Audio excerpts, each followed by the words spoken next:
دیکھیے مولانا الیاس سے بات چیت ہوتی تھی، میری خود 2 مرتبہ 3 گھنٹے بالکل تنہائی میں گفتگو ہوئی، اور جب میں مبلغ تھا اس وقت موبائل کا دور نہیں تھا، لینڈ لائن فون ہوا کرتا تھا، اور ISD کال بہت مہنگے ہوتے تھے، تو پوسٹ آفس میں جا کر رات میں 2 بجے 2:30 بجے اگر کال کرو تو وہ بھی رات کو جاگنے والا پوری رات جاگتا ہے اور دن کو سوتا ہے۔ میری بھی ان سے کئی بار گفتگو ہوئی، تو میں خود اپنی گفتگو جو ان سے میں کسی کی سنی سنائی بات نہیں بتا رہا ہوں، اس میں کوئی شک ہی نہیں، اور میں انتہائی یقین کی منزل پر ہوں۔ میری خود کی جو گفتگو ہوئی ان سے، اس گفتگو کے دوران بات یہ ہوئی کہ میں نے کہا حضرت مفتی عبدالعلیم صاحب کے یہاں بھی میں گیا تھا گھر پر، حضرت مفتی عبدالعلیم صاحب کے، اور حاجی غلام یاسین صاحب جنتا گلاس والے جو ناگپور میں ذمہ دار بنے پھرتے ہیں، انہوں نے ایک بار کہہ دیا تھا کہ ہم دیوبندی کی دال نہیں بولیں گے، سنی کا سین نہیں بولیں گے، اور میں امیر۔ تو مجھے 1-2 لڑکوں نے بتایا کہ یہ بول رہے ہیں کہ دیوبندی کا دال نہیں بولیں گے، سنی کا سین نہیں بولیں گے۔ میں مفتی عبدالعلیم صاحب کے یہاں گیا، میں نے کہا حضرت اصلاح ضروری ہے، ٹھیک ہے،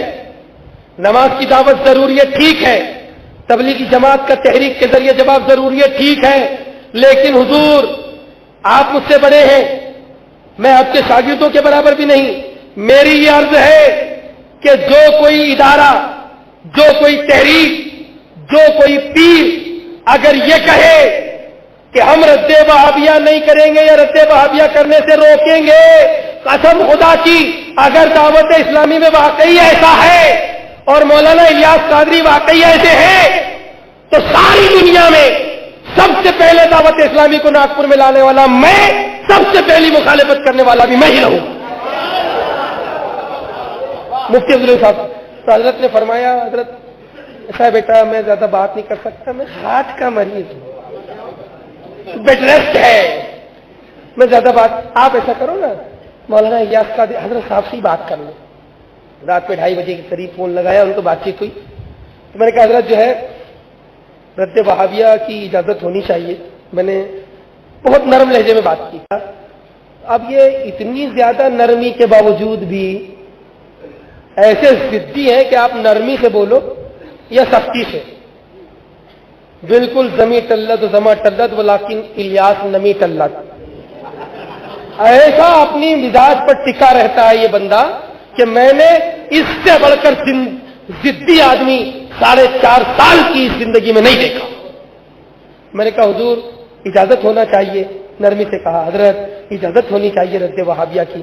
تو کہا کہ ہمارے مبلغین جو ہے زیادہ صلاحیت والے نہیں ہوتے ہیں تو ہم ان کو اجازت نہیں دے سکتے، اگر وہ اجازت دیں گے تو وہ کچھ بھی رد کریں گے، کچھ بھی الٹا سیدھا بولتے، دیکھا نہیں ہمارے بہت سارے مقررین کیسے الٹی سیدھے رد کرتے ہیں۔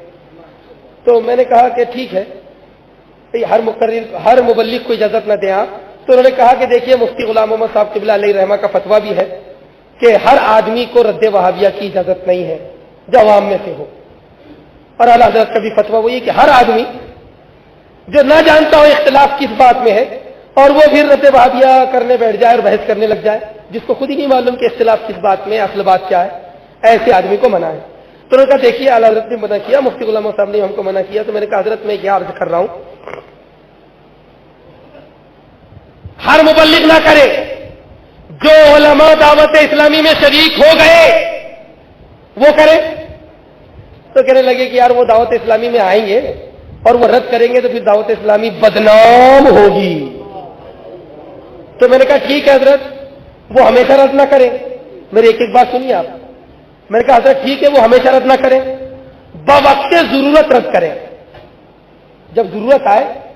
تب رد کر دیں اور اس کے بعد پھر اپنی اصلاح میں لگ جائیں۔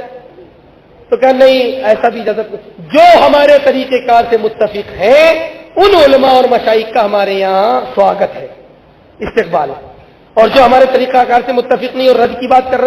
کر رہے تو ہم ان کا سواگت نہیں کریں گے، مطلب یہی ہوا ہے وہ دعوت اسلامی میں نہ آئے۔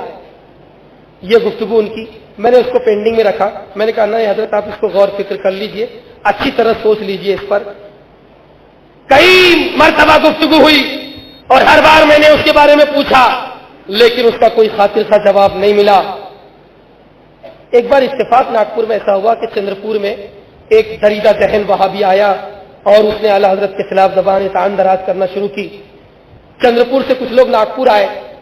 حضرت مفتی غلام محمد صاحب قبلہ علیہ رحمۃ ناگپور میں نہیں تھے, مفتی مجیب اشرف صاحب قبلہ ناگپور میں نہیں تھے, اور سید حسینی صاحب قبلہ رائے چور گئے ہوئے تھے. اب وہ لوگ فقیر کے گھر پر حاضر ہوئے,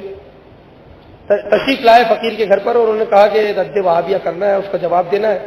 تو میں نے کہا چلیے مفتی عبدالعلیم صاحب کے پاس چلتے ہیں. وہ بھی ہرے صافے والے, ہم بھی ہرے صافے والے. ان لوگوں کو لے کر گئے وین میں. ان کا السلام علیکم. وعلیکم السلام. بولے ٹھیک ہے چلیں گے, اور ٹھیک ہے شام کو چلیں گے. اب جیسے ہی وہ لوگ واپس ہوئے کہ ہم لوگ اب ناشتہ وغیرہ کر کے کھانا وانا, آپ مطمئن ہو گئے کہ جانے کے لیے لوگ تیار ہیں. میں, ایک نعیم الدین مولانا نام ہے, نعیم الدین وہ, اور مفتی عبدالعلیم صاحب, یہ لوگ تیار ہوئے. ہم تینوں کے تینوں ہرے امامے والے, دعوت اسلامی کے مبلغ. اتنی عظیم شخصیت جن کے نام کے آگے مناظر اہل سنت لکھا ہے, انہوں نے فرمایا کہ ایسا ہے بابو کہ آپ ہرا امامہ مت پہنیے گا, دوسرا امامہ پہن لیجیے. تو میں نے کہا کیوں حضرت؟ میں نے عرض کیا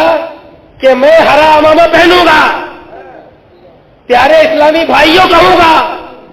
الصلاۃ والسلام علیکہ یا رسول اللہ پڑھواؤں گا, اور دعوت اسلامی کا نام لوں گا, اور وہابیوں کا رد کروں گا. اگر دعوت اسلامی والوں کو برا لگے تو تمہاری دعوت تمہیں مبارک, اعلی حضرت مجھے مبارک. بس اسی کے 6 مہینے کے بعد میں نے دعوت اسلامی کو چھوڑ